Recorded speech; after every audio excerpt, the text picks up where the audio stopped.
Hello, hello, hello, people. Welcome back to an episode of the USL Show. It is great to be back.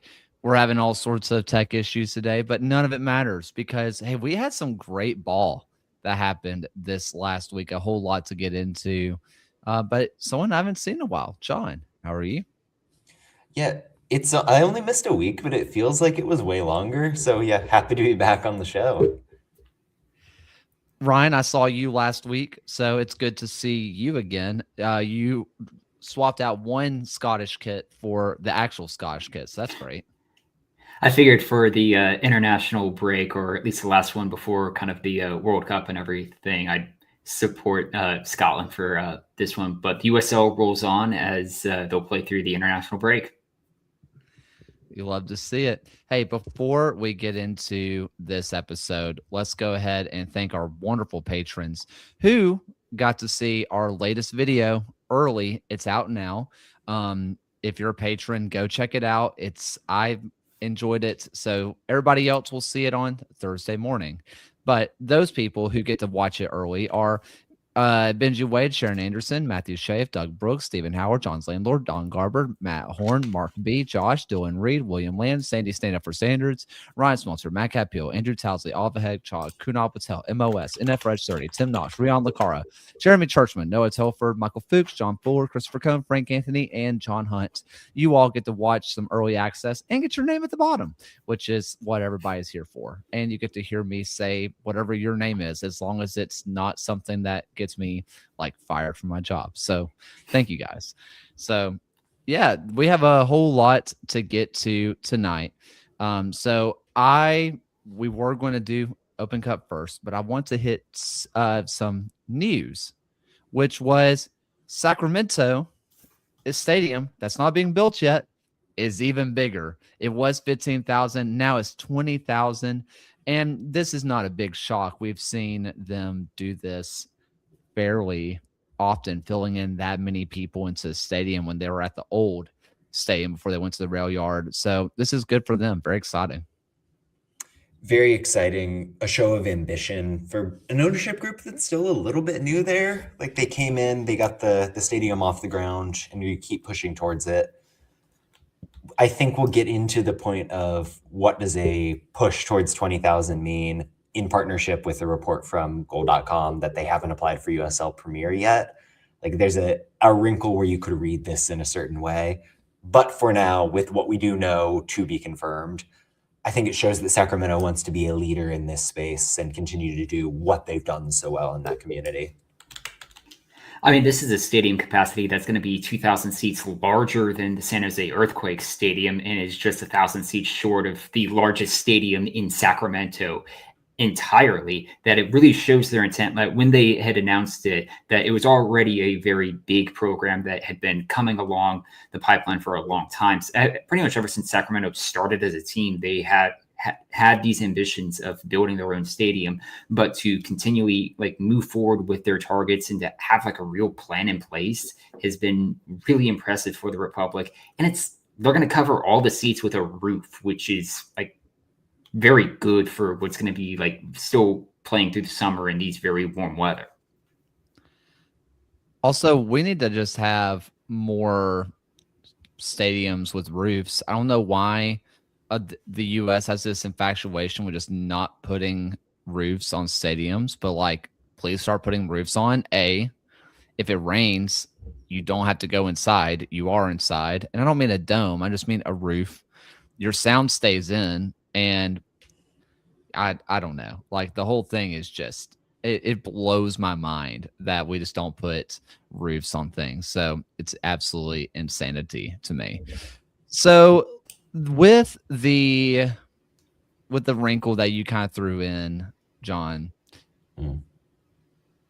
it's been known for a long time that Sacramento has been trying to be MLS bait for a long time, to the point that they had the announcement and then it didn't happen. Like, I think all of us who are in the USL world will call it cynical.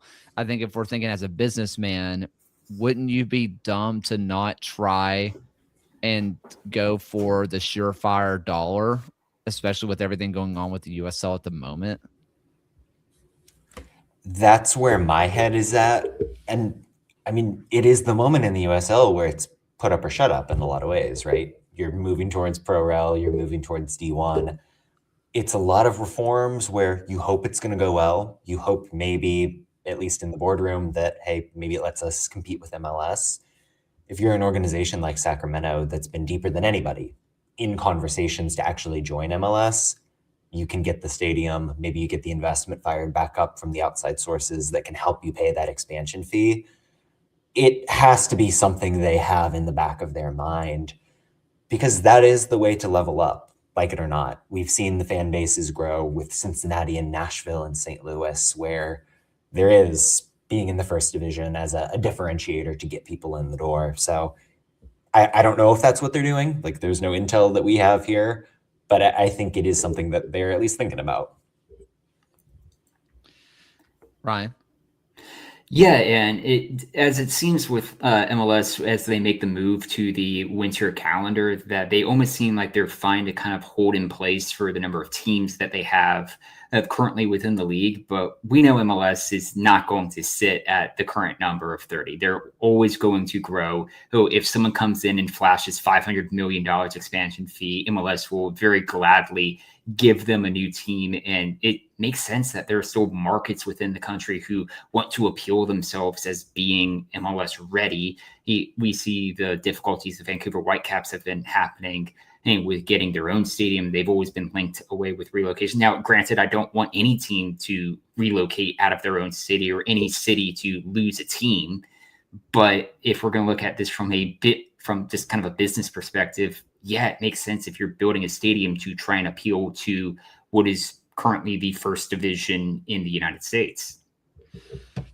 I think the thing for me is that, especially as we are in this time of turmoil with the championship CBA, right? Which I think for a lot of us, that's kind of where our brain is kind of going, especially as we have added the second show of protest, which is starting the second half with a minute of stillness.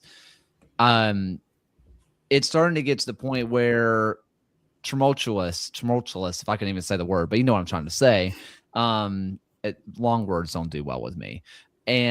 But it's getting to a rocky point where if I'm Sacramento, why would I not want to go for something that's more surefire, right? As much as we want to think, hey, guess what? It's going to be, we're going to have Division One and everybody will come out. Something I was talking about when I was up in Asheville, and we'll get to that a little bit. As much as we want to say, hey, this is a second division team or a semi-pro team taking on a League One team, all the people in Asheville really cared about was they're playing a pro team. But imagine if it was an MLS team that they were playing. Meanwhile, at Greenville, right down the road, are they going to get more fans out because they're playing someone from the USL Championship? Somebody's probably going to say, I thought it was all the USL. What are you talking about? For most people, all they know is USL, MLS. The divisions within them don't matter. So if you're a businessman saying, or ma'am, I guess, if you're trying to decide, where am I going? Division One, USL, or MLS? I know which one's going to get more fans in the door. I gotta stop this for a second. Did you say business, ma'am? Because that rocks if that's what you were going for. That is what I said. That's good. That's good stuff. No, but you're absolutely right on all fronts there. Like it or not, again, MLS teams draw. I think about that Open Cup game you guys had against Miami a couple years ago down in Birmingham, where I mean, I think it was the most attended game in club history. Correct me if I'm wrong. 17, almost 18,000. Yep, and that's something we've seen consistently. I mean, even in Sacramento, it's the Open Cup games where you're getting an MLS opponent in there where you're packing the place out. And yes, there are exceptions because that is such a well-supported club. But I think largely it is true of the business reality. Any final thoughts on this before we go over to the US Open Cup? All right, let me pull up this video so I can get to our top 5 moments from the US Open Cup. It's loading. Okay, we're ready to go. Here we go. to the first round of the U.S. Open Cup. These are the top 5 moments submitted to us via our Discord involving USL clubs. We are going to start off with Rhode Island FC's 20-plus pass buildup. We had to speed up the video because otherwise it would be longer than the rest of the clips combined. It ends with some nice tight passes and a tidy finish for Denny Roviera. And that's how this top 5 opens. Number 4 is Devin Boyce's incredible free kick goal versus Asheville City SC to tie it at 1-1. The kids on the hill got an incredible view of this banger, but it wasn't enough as Asheville City wins 3-1. Number 3 has Luca Dorado opening up his Richmond account in style. He fights off a tackle, takes his touch, and from a wide angle, he bangs it in underneath the crossbar. Richmond would go on to win this one 2-1. Number 2 gives us our first repeat player of the year, and who else would it be than Aaron Malloy? The ball falls to the Irishman, he takes a touch and finishes with his weak foot half volley. This match would end 9-0 to Lexington SC. Number 1 is Dylan Borjak's unbelievable half volley goal. You aren't going to see many goals better than this one. Not only is it a half volley, but it has one of the craziest knuckleball finishes into the side netting that I have ever seen. Union Omaha would go on to win 8-0. It may not be the number 1 play of the week, but it was my favorite moment of the week. Benasane Fall has some of the best you-know-what housery I think I've ever seen. He goes down with an apparent injury, and then when playing it out from the back goes wrong, he sends Asheville City into a frenzy at the final whistle. We got some more content coming from this match, so keep your eye out from it. But Benasane Fall, have yourself a moment, kid. And in today's video, how about Vermont Green fans showing us that maple syrup is almost as sweet as cup set victories? Almost. All right. That was our top 5 U.S. Open Cup moments of the week. It's a little bit choppy if you're watching it on the stream, so I apologize about that. But we have the standalone video on the YouTube if you want to see it in its full, like 35 to 60 frames glory. So there were a lot of fun moments from the U.S. Open Cup, but I want to start with the last moment we saw, which was Vermont Green taking down Portland Hearts of Pine in what was one of the most incredible atmospheres you would ever see out of the Bernie Bayo. I always forget that's the nickname of the stadium there. That's so good. But, I mean, that looks like a Vermont team that was energized by the environment. I don't know the last time I've seen Portland get outplayed that thoroughly. Like, Vermont absolutely controlled them. They've got this duo in the midfield, Tyler Caton and Connor Miller. Both are kind of college standouts who are going to be in either MLS or the championship in the near future. And they ran the show. Ollie Wright couldn't get involved. A lot of the stars for Portland couldn't get involved. The goal they got was kind of this quicker move. You take what you can get. There should have been more goals for Vermont Green, frankly. But yeah, massive statement that showcased a lot of what that program has been doing right over the last couple of years, really. And it just kind of showcased the amount of just how much the USL and the sport has grown within the New England region as well. Like, hey, we see that within the Jägermeister Cup of just having those very close by matches as well. But like the fact that Vermont, who had the success, the storyline of USL 2 last season, was able to go up against the team that had really captured a lot of the cultural attention that USL 1 had generated as well. And it had a fantastic atmosphere with 2 teams that are generally very well liked across the US landscape. This is what the Open Cup is all about, and to see Vermont go through was just a fantastic performance. I mean, David Ismail's going to get the glory here, and as he should. Granted, it was the most tap in of all time. Like, I've never seen a player more wide open in the middle of the goal. It was crazy. But John, you mentioned how this could have been more goals to Vermont Green.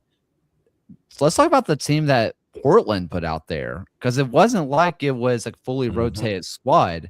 They had Kamara, they had other Kamara with a K, not C. They had Wada, they had Ollie Wright, they had Barbosa, they got Benageron, they got Moore out there, or Armour, they got Mensa, they had Morse. I mean, they started pretty much everybody except for their center backs, which even Faye is was he started? Kamali Green was the guy all of last year. Like, he's a legitimate League One player. Yeah. Like this was a League One lineup. This wasn't like they just put out a couple of people. Mensah being the only one that's not a nailed on starter in this team. Everybody else can start, and Portland fans feel happy about it. Vermont took it to them, and something that Alex and we talked about in our League One preview was in the past it was the league was ran on like Missouri State players. Everybody who plays in League One played at Missouri State. Well, guess what? It's starting to become Vermont Green now. Half of League One were former Missouri State or Vermont Green players. Somebody has to be both. I don't know who it is, but somebody does. But you're going to see some of these guys make it into MLS Next Pro. You're going to see some of these guys play at your favorite League One championship club, heck, even MLS or abroad. Vermont Green is a talent factory, and for people just to widely say, "Oh, League Two," I think are missing the point because this is legit talent on this team. No, and it's a huge credit to what they built, like Chris Taylor, over the course of these past couple of years, taking this from a team that has had the mission and had the community to one that has become a draw for these college kids who want to come up and have a League Two experience. But that's why we're seeing the talent. It's the players are chasing that experience of being there, experiencing this community. It's a model for what League Two can be as a platform in a lot of ways. And while it wasn't Missouri State that you were at least on the 2026 Open Cup roster, they still had 6 players from the University of Vermont that featured on this roster as well. A team that did make a deep run in the last men's NCAA college soccer tournament as well. They won it 2 years ago, right? And yeah. I mean, this is legit. And I think for a lot of people, the Northeast revitalization of soccer, I think, is something that we've all enjoyed seeing. I mean, you look at Portland, you look at Vermont, you look at Rhode Island. I mean, Brooklyn is building up there once again. You're seeing Westchester building once again up there. You're starting to see the Northeast really grow again. And I think it's exciting for everybody because what should other than let's face it, like highly populated Latin areas, you would think the Northeast would be the place that has soccer. That's kind of where it started professionally in this country. And the fact that it died off for a while, I think it makes this revitalization even sweeter. Yeah, and to the point you were making about last year's roster, Musa Ndiaye, he's starting every game and playing 90 minutes for Boise. Owen O'Malley's doing it for Richmond. I think Tenzing Mansky, I don't know if he's played for Madison yet, but again, 3 guys who immediately made the jump into League One. It's a real talent factory up there. Yaniv Bazzini played up there as well. Yeah. Deben Wegbo was a player up there. Diarbian for Birmingham Legion played up there as well. If chances are your favorite team has someone who's been at Vermont Green at some point. It's a legit talent factory at this point. Any final thoughts on that Open Cup match? I guess as good a time as ever to say they're playing Westchester next round. I was at the Westchester game, and shout out for the kit. Wow. Which I'm going to wrap. Collar kit. We love to see it. You do love to see that. Well, I'll talk about where we're going next, or where I was at. Asheville City SC, another one of the League Two teams, a down upper division opponent. We didn't forget about you, Flint City Bucks, because you did beat Ford Madison, but also I wasn't there. So let's talk about the match I was at, which was Asheville City taking down the Greenville Triumph. And if you watched it on TV or if you were there in person, the right team won very easily. I mean, Asheville was the much, much, much better team on the day. Granted, they had 5 former League One players in that squad. Yeah. Wasn't a bad team for Asheville, but it was an amazing atmosphere despite it. I know people in Vermont will say, whatever, get over yourself, loser. But it was 35 degrees. Dang it. I was cold. It was a cool day, and it was still a really fun matchup. And for a team that's as historic in the Southeast as Asheville, they've been around for a while now, about 10 years now. This is their first ever win in the US Open Cup. So it was really cool to be a part of that atmosphere and experience it in person. And you had called it last week on the show that Asheville had a good chance at upsetting Greenville when you were en route to traveling there. Yeah, it's true. I mean, it felt like a match that because Asheville last year, if you weren't keeping up, they only lost one match all year long, and that was in the playoffs. They only conceded 3 goals the entire season until the playoffs. Like, they were a legit back line. Again, another team that's constantly producing talent. There's a lot of Asheville players out there. They're one team that's going to keep doing it. They're defensively sound. They have goal scorers. They have everything that you want from a cup set squad. Yeah, and I mean, you think about the guys on this roster, to your point, Kaylor.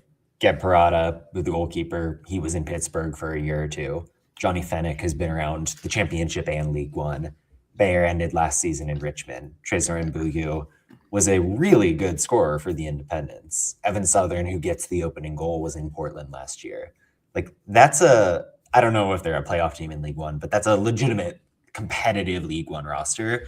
Yep. And they came out, they pressed Greenville, they never let them find a rhythm. You think about the late efforts, we saw the one, but it's a lot of taking the ball away and creating these quick breaks. Asheville didn't sit back and get lucky. Like, they were the aggressor in this match in a way that really bodes well for their future if they maybe want to pull off another one of these cup sets. One thing for me whenever I was there was Greenville in the first half were really trying to get their style down. We're going to build from the back. We're going to build from the back. We're going to build from the back.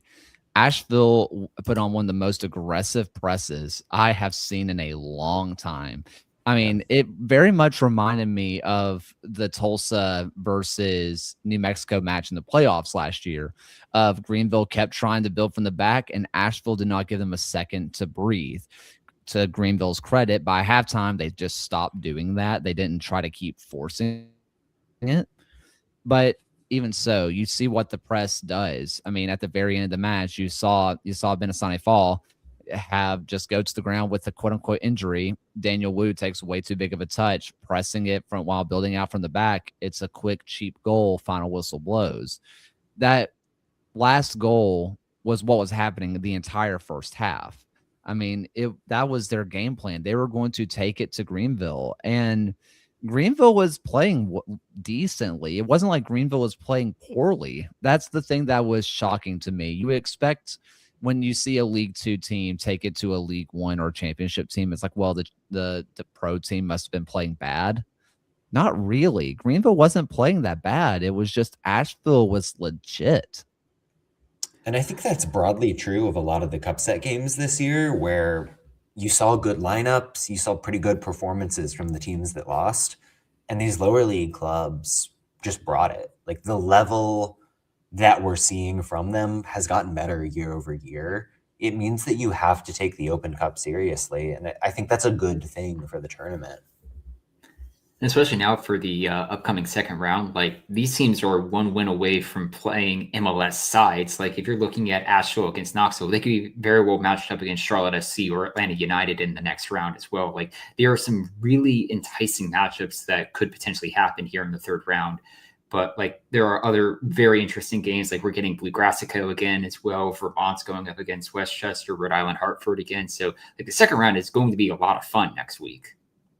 In case you didn't know, with Asheville versus One Knox, this one is a trophy game, as they have a battle for a boot, which I think is just fun. It's the Blue Mountain Classic, I think is what it's called, Blue Mountain Series. And so, like, Blue Ridge Series, I think is what it's called. Anyway, they have a boot that's mounted onto a trophy, and they play for it. This happened back in League Two when they were together in that league for 1 or 2 years. And it's just fun to see a old rivalry come back. And I know there were a lot of Rhode Island fans in particular, some Lexington Lou City fans that were just like, we really got to do the rivalry thing again. Like, we've really getting El Clamico part 4 or 5, depending on how everything goes this year. Like, do we really need that?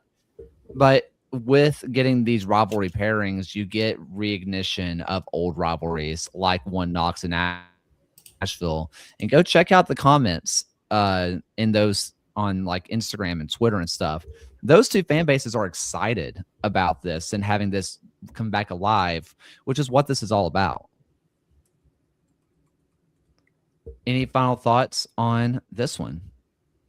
I love the cup. So good. So good. All right, let's go ahead over to Super League. But before we do, how about this week's top 5 moments of the week?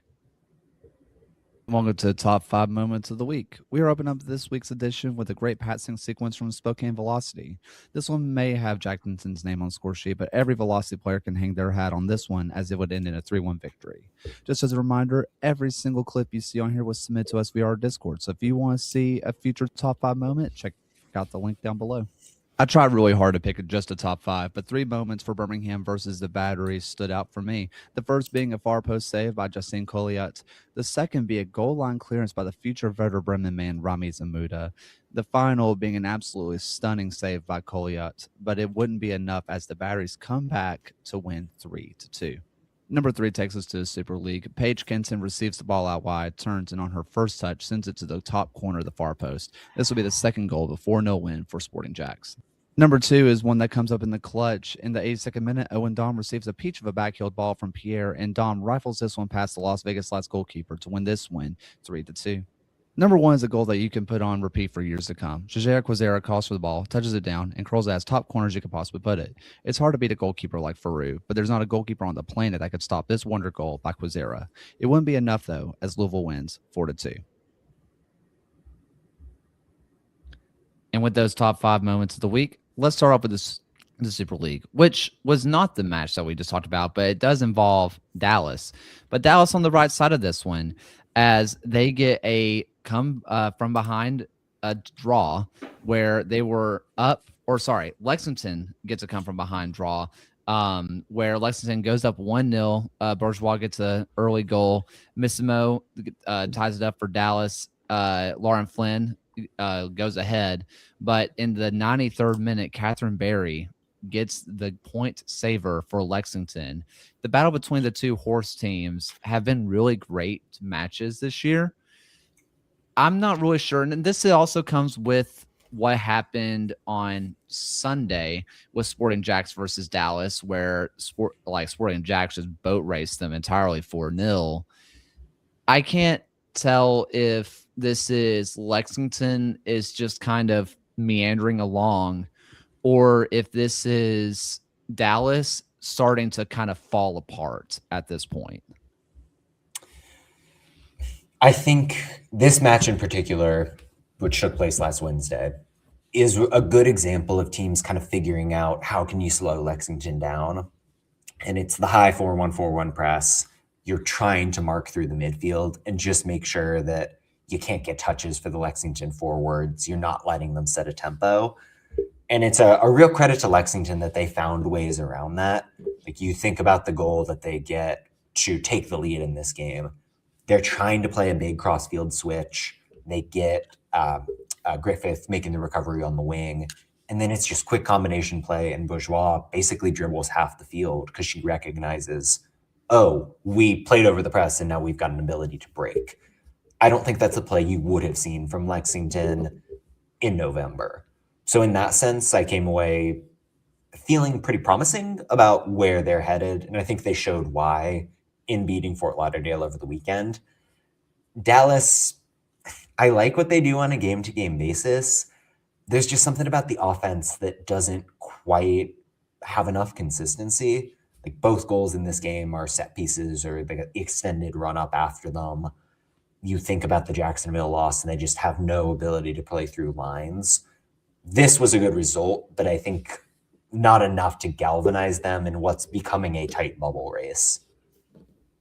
And they're the fourth lowest scoring team currently in the Super League right now. And while they were able to take 4 points in back-to-back games against Lexington, here, like the -7 goal differential that they currently have is the one like negative goal differential team above the playoff line, when you have DC Power and Spokane kind of right behind them within at least a game and a half or so of getting across the playoff line, and they have at least neutral or positive goal differentials.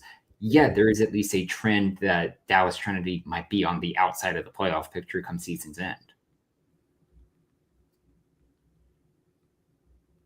Just watching this match, one thing that was really standing out to me was we were kind of seeing, for me, I don't want to call it transformation, but you were mentioning it kind of working through the middle, and how are they going to change what they were doing and allowing their forwards to get to the ball.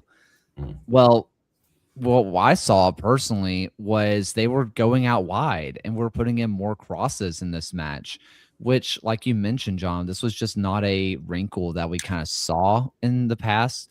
I mean, saw multiple moments where Amina Ekic, shocker, was putting in a ball of quality, right? No, obviously that's just what she does. But you're also seeing it from Mackenzie Weiner, playing it out from that left-hand side, putting in a good ball. You even saw a couple of those deeper lying passes. I'm trying to remember which one it was. Raji, Daria Raji. Like she was playing and pinging some balls out from deep midfield, from that deeper lying position, and playing some really nice passes through. It's not as, I don't want to call it direct, but it's not as we're going to just touch it around you in the midfield. They're willing to put in those deeper lying balls, those deeper lying crosses. And if that's a new wrinkle for Lexington, watch out Super League. Yeah, 100%. And the way that they defended Dallas, I came away impressed with. And they've been a great defensive team all year long. I think they're lowest in the league. Like, they've only given up 21 goals this year. It was the way that they used Bourgeois, letting her kind of flex up that right side and really be aggressive, marking Sierra Hinson, who's been an engine for this Dallas team up the wing for a lot of the season. That put a plug in what they tried to do, bending her upfield, and kind of forced Dallas to get to plan B. Yes, only a draw for Lexington, but you see them kind of getting that momentum again after what was a little bit of a shaky run coming out of the winter break. And looking into Lexington's future schedule for the month of April, they do have 2 road games against Carolina Ascent and Sporting Jacks that will go a long way of pretty much setting the playoff picture. Before we move over to League One, I'm just going to kind of loosely ask the question, 1 to 10, 10 being the not at all, 1 being not at all, 10 being absolutely freaked out. How worried should I be about Dallas going forward? I am worried because of how well DC has been playing and by the fact that Spokane is lurking. Like, if I'm Dallas, I have the self-belief that I think I'm going to make it through, but boy, is there pressure on our behind. I think a 5 out of 10 is a good place to be. Like, you're worried, but you're not panicking. Dallas needs to string together back-to-back wins, like between now and the end of the season. They haven't done that since December. And when you see that Spokane has strung together back-to-back wins here, that is certainly putting pressure on Dallas. Follow up. If I'm Lexington, is there any world where, like, reasonably, of saying they're catching up to Sporting Jacks at this point, or is it just a battle for number 2?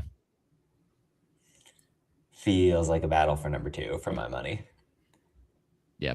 I'll do the prediction by April 25th when these 2 teams do play. There will still be at least 3 Sporting Jacks games and 3 Lexington games left. That I think that if Lexington don't win that game, Jacks will have clinched number 1.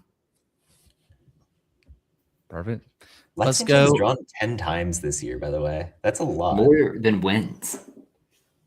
Yeah, more draws than wins. That's right.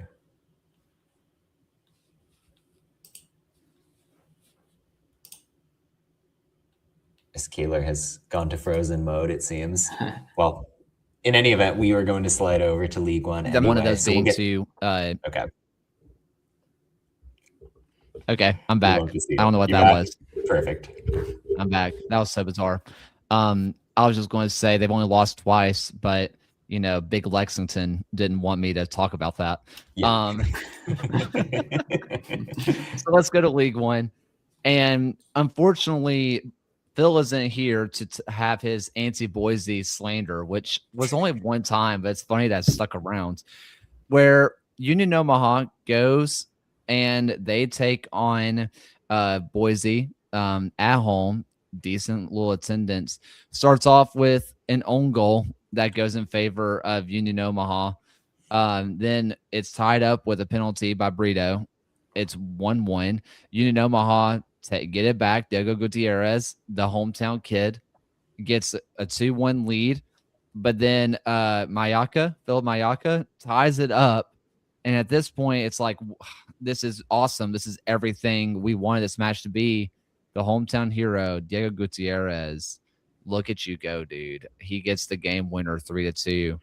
And there was an own goal. There was a penalty. And if you can exclude the first two goals of this match, the rest of this match was awesome. And I will say, in kind of a you feel bad for the guy sense, the Joseph Endema own goal was awesome in a certain way. like if you're thinking about what's the most insane way that you can give up the first goal in team history, your goalie dropping the ball off a guy's foot into the net is probably up there with the worst ways to do it. And that, I don't want to take away from the fact that I thought Boise actually looked very good and what is always a tough away game to Omaha. I have no doubts watching them that they've got the ticks down with what you are expecting from Nate Miller soccer. I think they struggled to a certain degree to build through the press, but most teams are going to have that issue against Omaha. And that was really the engine for Omaha, because it was kind of the same thing where it was a lot of long balls from them, not as much control through the midfield.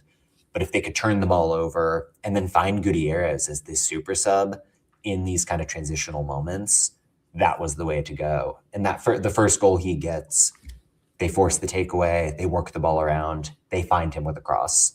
The second one, a little bit more direct, like you take the ball away, immediate through ball to Gutierrez, and he scores. Having that kind of difference maker who you can trust to be the guy, and he's coming late in games with fresh legs, that's enormous. So I think this was meaningful in a lot of ways for how I think about Omaha at the top of the table early on in this season.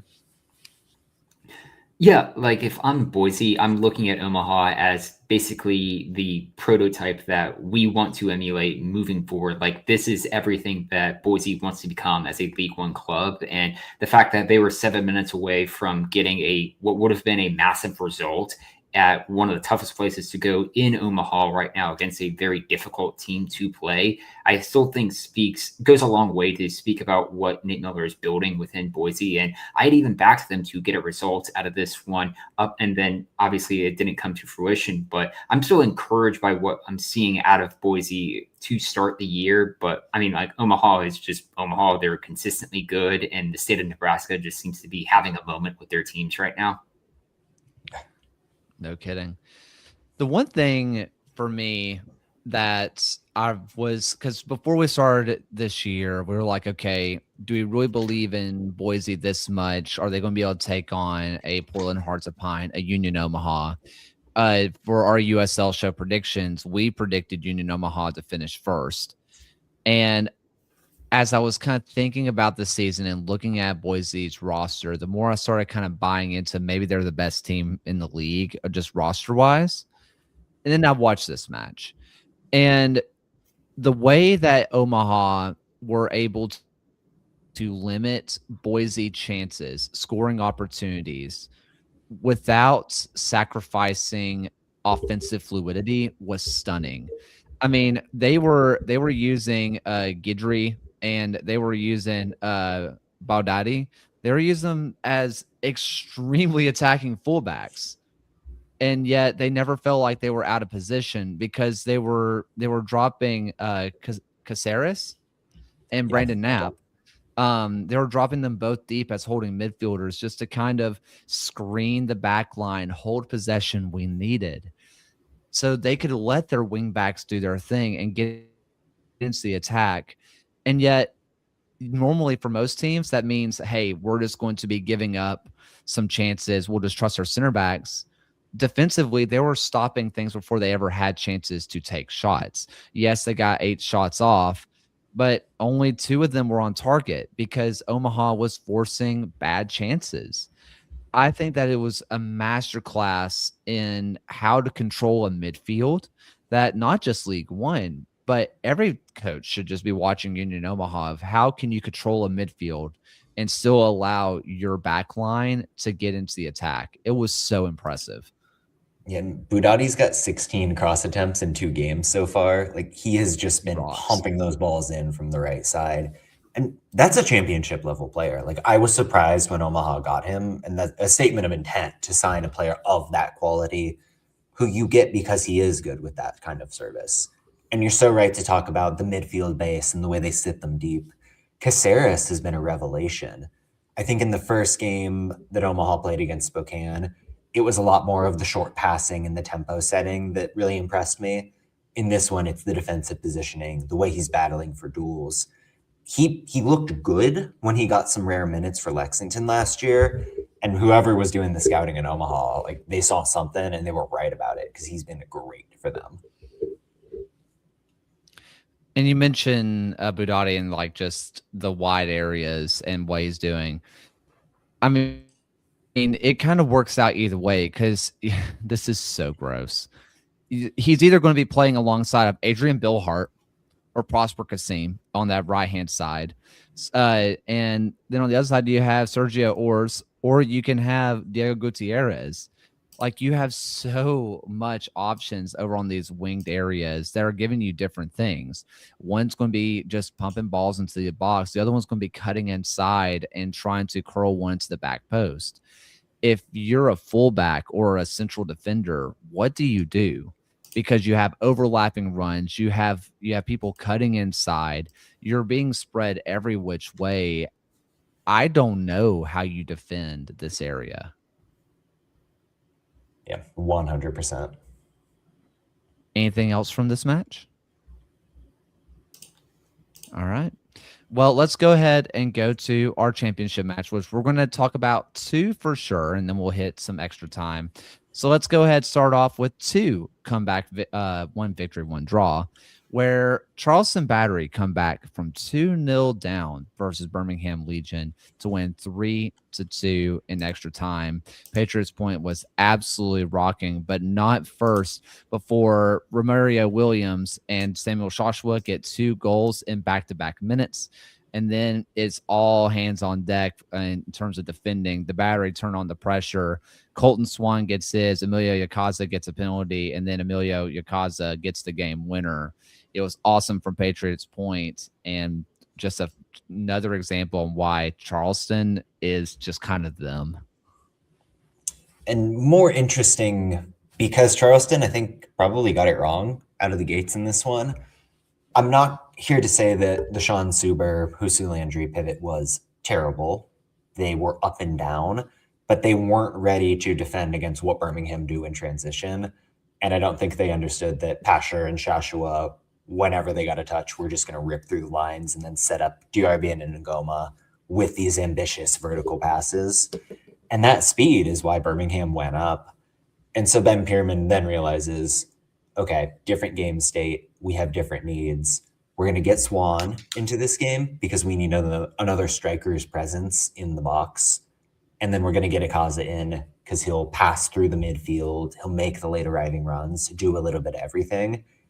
The fact that those are the players that get on the score sheet and those are the ones that Pierman focused on as his game-changing substitutes says everything about him as a manager and why he is special in that position. It is one of those games where I come away kind of feeling good about everybody involved. Going to Charleston is always really hard, and the Legion are continuing to show me why you've been bullish about them, Gaylor. Right? They're really looking like a sharp attacking team right now. Yes, you wish you held on for points, but Charleston is Charleston at the end of the day.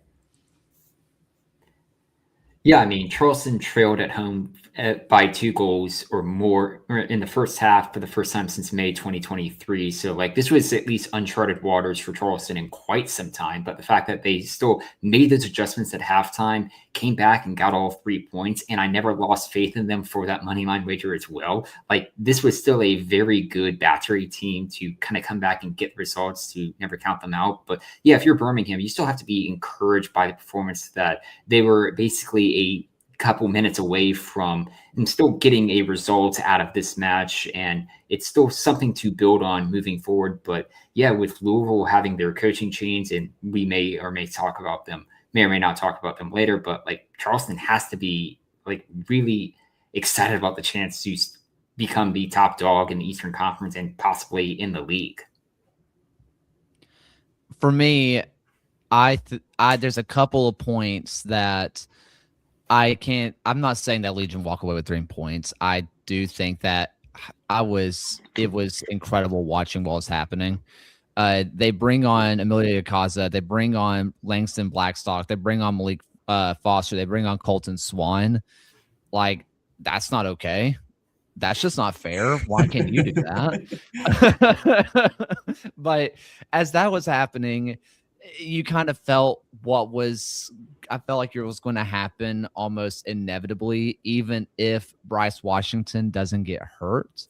And I understand that you also have an injury that goes for the other side, which was, I'm trying to remember off the top of my head. It's Douglas Martinez, sorry, that goes down with that same concussion protocol. But Bryce Washington provided a little bit of speed to the back line that unfortunately Fanuel Kavita didn't really have. I think the other side of this, besides just that, which is if they have Bryce Washington, do they handle Miguel Berry a little bit more? Do they handle Colton Swan a little bit more? Maybe. I also think that having a second striker on the team right now would have made a big difference. John, you mentioned the game state, right? And they may not know what game state is. Basically, every goal score line has a different game state.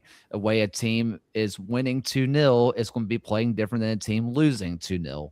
Team losing 2-0 is going to be putting more players forward. Traditionally, the team winning 2-0 kind of turtles and just kind of hides a little bit, which is what Birmingham did. You can't do that against this Charleston team. You can't just try to shut up shop for 45 minutes against Charleston. It's not going to work. And if they had a Ronaldo Damas on this team, and let's say he comes off and you bring on Romario Williams, you still have a striker on this team. Instead, Romario Williams comes off, the team's left strikerless, and you're just having to defend against this Charleston team. It's never going to work. It's just not. They're way too good, and you just don't want to give them that much pressure. Also, I'd be remiss if I didn't say Justine Kolelat is legit. He's the best. So there's that. In way too early all league discussion, like I think Kolelat is gonna be in that conversation just based on what I've seen of him so far. Like, he is next level in a way that raises the floor for Birmingham pretty considerably for my money. Yep. Any final thoughts on this one? I do want to say with Charleston, I had my doubts about this team. Like, you lose that amount of star power, you come into a new year. It would be easy for this to be kind of slow developing. So the fact that they can just come in and make a classic Charleston comeback, and it's on the back of Akaza, who's been there forever, and a teenage striker that they added, that is a testament to what Ben Pierman has built, his system, the buy-in he gets in that changing room. Like, really impressive stuff from the battery. And we're 2 weeks away from the first meeting of Louisville-Charleston on April 4th as well. Yeah. I want to just ask you a quick question, John, because I'm looking at Suber, I'm looking at Smith, and I'm looking at Akaponu. I know it's not Ben Pierman's style, but especially when you have Martinez and Messer, wouldn't you be tempted by a 5-man back line? You're right to lead with the fact that it is not Pierman's style, because I think that's going to be decisive here. But man, there are not 3 center backs in the league that are more built for a back 3. I would love to see them try it at a bare minimum. All right. Any final thoughts here? All right. Let's go ahead and go out west, where Phoenix Rising Stadium got a absolute banger of a match. Oakland Roots go up 2-0 from my favorite name in the USL. Mr. Wolfgang Prentice himself gets a goal in the first half, and then Julian Bravo gets one right before halftime. But Diego Gomez gets one in the 85th minute, and in the 96th minute, Gunnar Studenhoft gets the game winner or game tire from a Charlie Dennis assist. This one was just fun. This one was just so much fun. And I left thinking about Oakland is still as good as I thought, but Phoenix and Paul Maduka's team just still has that late game heroics in them from last year, which saved them how many points? How many 90-plus minute game tires do we see last year? They still got it. And if they can do this all year long, A, go see your cardiologist. B, like, go ahead and mark them for the playoffs, because these games add up to playoff games. Yeah, and you are correct. Like, that is the correct takeaway from this game. That said, you have to be frustrated if you're Phoenix Rising. It's the 80th minute, you're down 2-0, and you've put up 0.2 XG.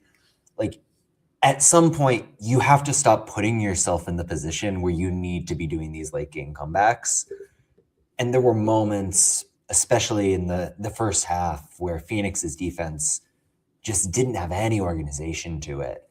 And that's a testament to Oakland in the way that they are so free-flowing and can beat you through the lines.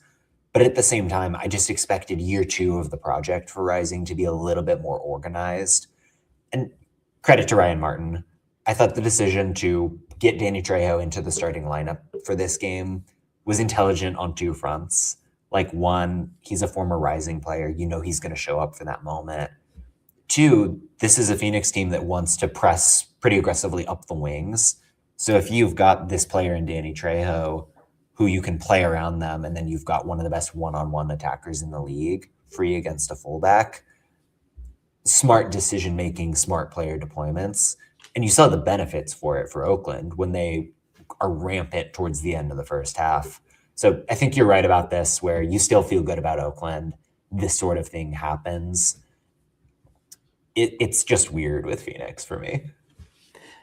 I was going back through their 2025. So in the entire season, they scored 9 goals after the 80th minute. That was either en route to or that changed the outcome of the game. To be fair, there was that early one against El Paso. I think it was that 4-4 draw where they scored 3 past the 80th. So like already a third of them came from that one game. But yeah, like to call upon like having to do this 9 times in a season was incredibly lucky last year and clearly isn't sustainable over a long term. Or maybe it is. Maybe they do it 2 years in a row. But yeah, like if I'm Ryan Martin from Oakland, like I'm still incredibly encouraged from what I'm seeing with the Oakland Roots. And when they went up 2-0, I got a money line payout anyways, but beside the point, and they still like are incredibly encouraging moving forward that, yeah, I think they'll be fine. This is just one of those matches where you shrug and it's like, yeah, disappointing not to get the win, but we'll be okay. You know, last year, what we saw with Phoenix was it was them and Richmond and Detroit City had some of the best set piece design that you saw in the league. They were taking advantage of set piece decisions. And last year, Phoenix's late game heroics, almost all of them came from a set piece or a corner routine that was able to beat man marking or take advantage of zonal marking, whatever they were doing. This felt weirdly more sustainable in how they won in this match. And I don't mean that's or how they drew in this match. And John, you mentioned the fact that they didn't create anything going into the 80th minute, but also after the 80th minute, it finally felt like something clicked. And maybe Paul Maduka just starts with that. But also, we're starting to get to the point where we're in year 2 now. And if this becomes a thing for them again, do we need to start telling Maduka that the match is already in the 80th before we go. Like, what's the flip? Like, what switch is flipping in this team that when they're losing with 10 minutes to go that they just turn it on? Like, why can they not do it for a full 90? No, and I think it is a game state thing to a certain degree, like we kind of just had in the last conversation, where for all intents and purposes, Phoenix just doesn't have a proper striker in their lineup in this match. They think Isan Sako is a winger. They think Charlie Dennis is a winger. So you're already having an arm tied behind your back. And then gradually you get Studenhoft in, you go two strikers with Capetillo in. Lo and behold, with two strikers, you score more goals. Who would have thought? And I get it. Phoenix has had a lot of injury troubles. This, especially in the back line, just not what they expected to be dealing with at the moment. I think there are more proactive ways to get around the hurdles than we've seen from them so far. Any final thoughts on this match? All right, let's go ahead and hit extra time. And I want to start off with Lou City versus Rhode Island, which we talk about Quizera's wonder goal at the very beginning.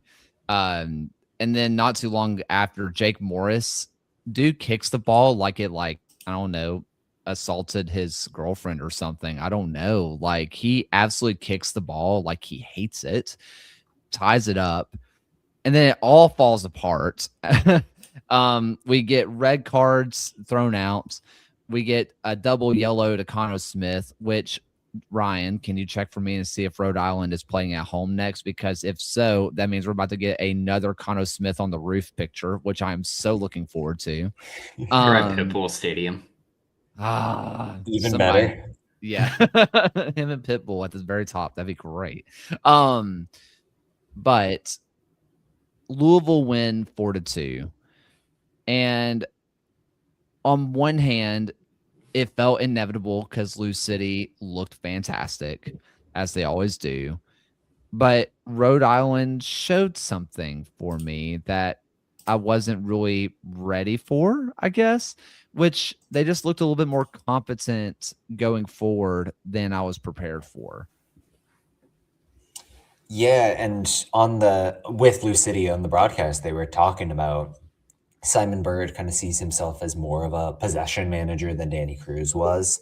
I'm interested to see how much of a change we get this season and going forward. But you think about I think the first two goals of the game for Louisville, it's moving the ball from the right side to the left, getting Ray Serrano involved in these dangerous spaces in front of the back line. And Louisville always has runners ahead of whoever's on the ball, bodies in the box. You think about what they get from Jake Morris, kind of playing off of Chris Donovan, this give and go, which isn't very clean, but it does the job because it's just a lot of bodies forward and Rhode Island can't clear. I think there is a happy medium for the Simon Bird era where they're happier to be in possession, but they've still got the counter press. They're still aggressive. And I know it's early season, rose-tinted glasses. I'm not mad about this if I'm Rhode Island. Really good ideas in possession, continuing to grow with Leo Alfonso and Pity Rodriguez. It's what I said about the Birmingham game, frankly. Like if you go on the road to Charleston, you're in for a bad time. Exact same thing at Lynn Family Stadium. And this is a Rhode Island team who has scored a goal on every single visit they've had to Lynn Family Stadium. They've walked out of the stadium with a 3-0 victory in the playoffs and a 5-2 victory as well. Like this is a team who's frustrated Louisville in the past. And I even said it in my weekly preview that, yeah, this is going to be a difficult game for Louisville. And it made me have a little bit of pause for Simon Bird's new era, the new project. But like after seeing this match, like, yeah, Louisville is going to be fine. They're just going to continue with the pieces they've already built. And honestly, going up against Brooklyn next week, you could really start to see a lot of what Simon Bird is going to be doing with this team, because that's a perfect match to really kind of experiment with as much as you can early season before you get Blue Classico after that. But yeah, if you're Rhode Island, that this is what it is. Louisville is a difficult stadium to enter to that you've had success with. Rebounding against Miami the next week is a very good way to get things back on track. You know, and this match could have been way different. Hugo Farou makes two really incredible saves in this match. Obviously, the first one, Quizera, what can you do? No one's stopping that. But if you go back and watch this match, Farouk makes two great saves where this one could have easily been 4-4, honestly, on a different day or a different goalkeeper in net. This was a fairly even match where maybe Lou City takes advantage of, like they just kind of take advantage of being a man up at the very end. Yeah, for sure. But even so, if I'm Rhode Island, I'm not happy about losing, but I think calmer heads need to prevail in Rhode Island land and realize that it was a really good performance, that a worse team, a worse goalkeeper, or even just slightly different footing from a goalkeeper, and you're winning this match even. Like, it was that good of a performance from Rhode Island. Yep. And for a team that the offense and the lack thereof was their problem throughout last season, the fact that they possibly could have had 4 goals at Lou City is as good a sign as any for their long-term hopes. Do you guys have other extra time thoughts? I'd love to throw out the Spokane Cosmos game, which Yes. was kind of this midday matinee on Saturday. And full credit to Spokane, who came in there and looked like the best team in League One. And we've talked a lot about midfield control or lack thereof. Spokane had their way through the center of the park. Luis Heel was really involved. Jack Denton was great as always and gets a deserved goal, kind of making this late run into the box. That said, I think the biggest thing for me here is the Cosmos defense is not very good at the moment. They can't stop anybody. There's no communication at the back.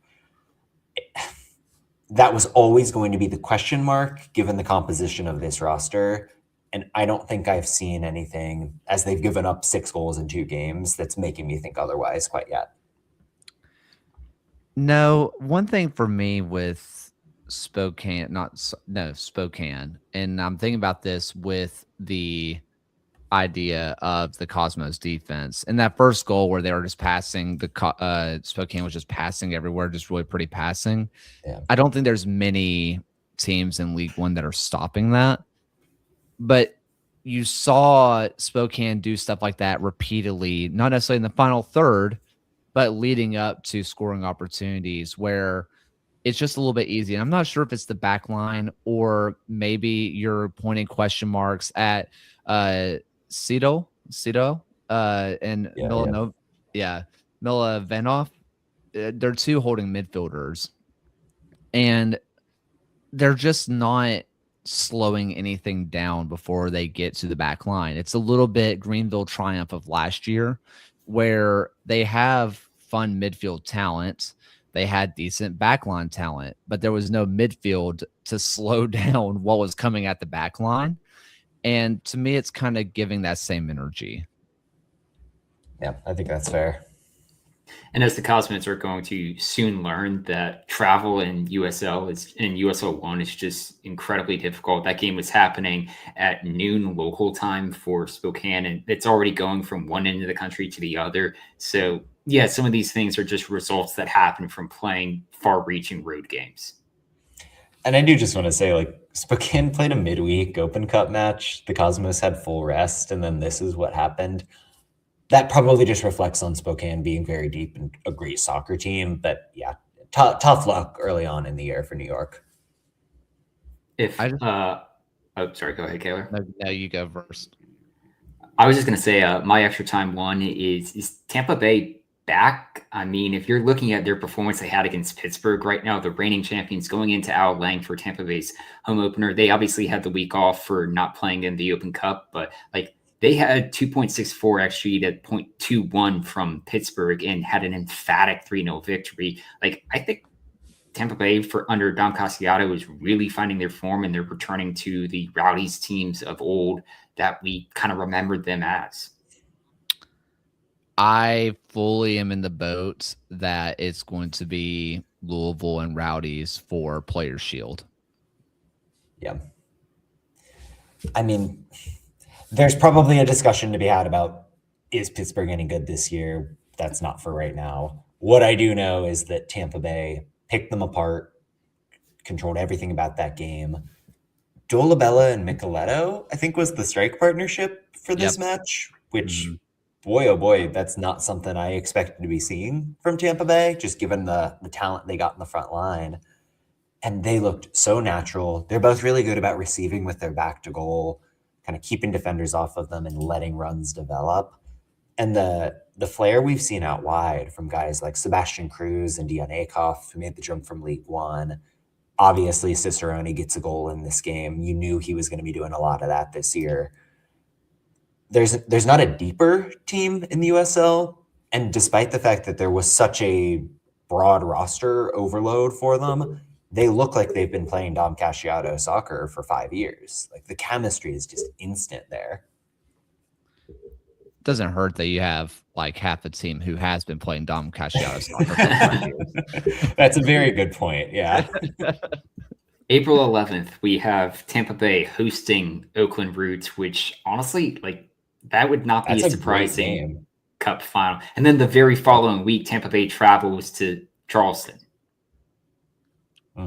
It's awesome. I have a quick question for you specifically, John. Indy versus Detroit. How are you feeling? This is the best I have felt about Indy 11 since that Open Cup run, and that is probably going to be misplaced trust.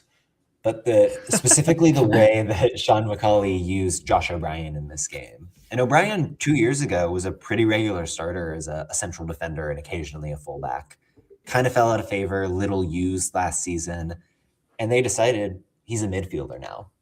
And in this game, he's taking up positions like a number 10, really getting upfield, being a defensive weapon more than anything else. Like Indy, I think they only completed 88 passes in this game. It was something outlandishly low. So I mean, crazy. they only had they had a possession number that would make old San 29%. Antonio blush. Like it would make old San Antonio blush. Like Alan Marcina wishes. It was Yeah, 29% with more XG Exactly. than Detroit. And that is the whole thing of, yeah, you've got this center back in the midfield, but he's just this target if you're trying to restart long. He is a big guy who is going to stop Detroit from moving through the lines. It's a weird way to use a player like that, but super effective in practice.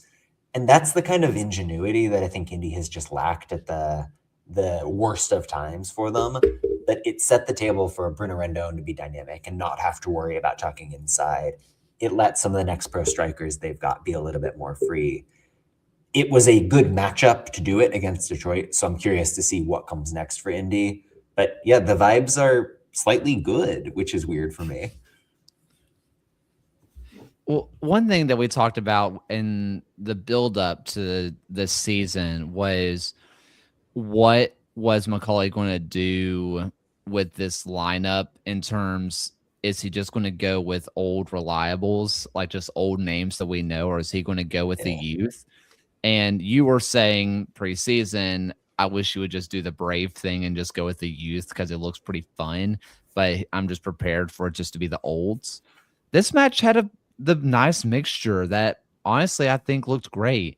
You had some young pace, you had some fresh ideas, some names that we don't really know yet, mixed with experience, someone who knows how to handle what Detroit was trying to do. I thought it was really fun to watch. And yes, we're talking about Indy having 29% possession. When's the last time you've seen Detroit City have 70-something percent possession? Not very often, to the point of they almost didn't seem like they knew what to do. And because they want to be so direct, they want to be direct. I mean, heck, even the goal from Darren Smith, almost copy and paste from last week with Alma Mensa. Right. It's over the top. It's direct. It's right at you. It's hard to be direct when you have 70% of the ball.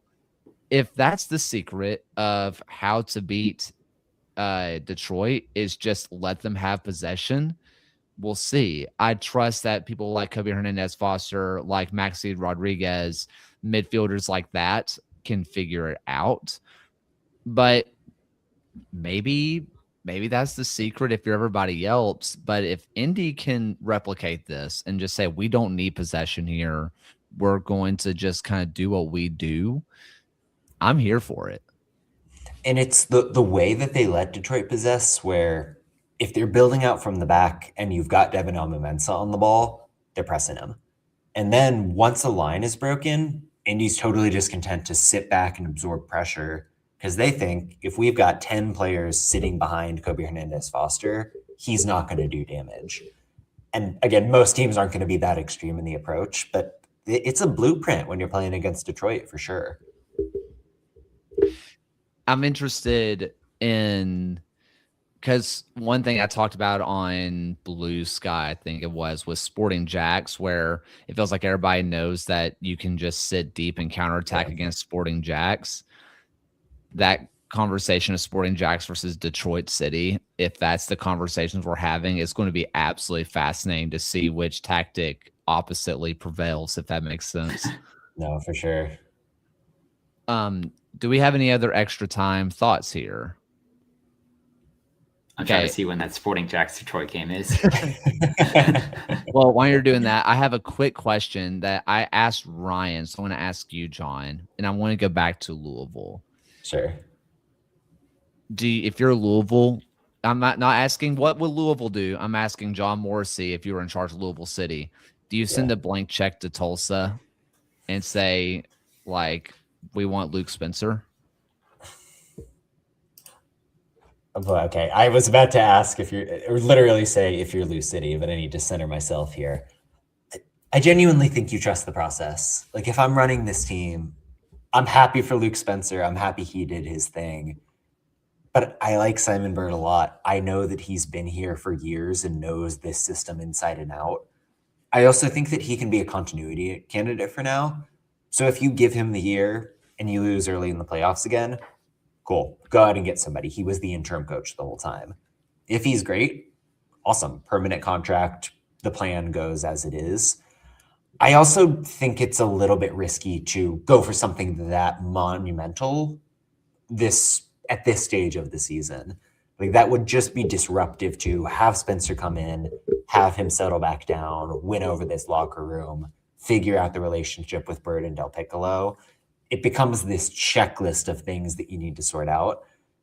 But it's probably a conversation that's being had. Like, you have to kick the tires, at least internally, on somebody who showed what he can do in that way.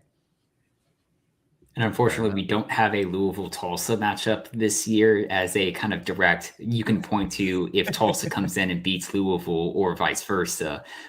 And to answer your question, Detroit Sporting Jacksonville is also on April 11th, the same day as Tampa Bay, Oakland. Yeah. And they don't overlap on games. So you can start your day with that Detroit Jacksonville match and then have your evening be Tampa Bay. The scheduling god's looking out for us right there. Love to see it. All right. And ready for some final thoughts for the night. All right. John, let's start with you. Baseball back. Yes. We are so close, man. I know. I can't wait. And my sicko brain is like most excited to see what the Netflix and NBC broadcasts are like and not the actual baseball, because that's just how I'm wired. But yeah, no, I'm hyped to have it back. PCA, your Cubbies got extended today. 6 years. Very happy about that. I'm going to ask you, Grant, I could ask my friend from Chicago. That'd probably be a better line, but it's fine.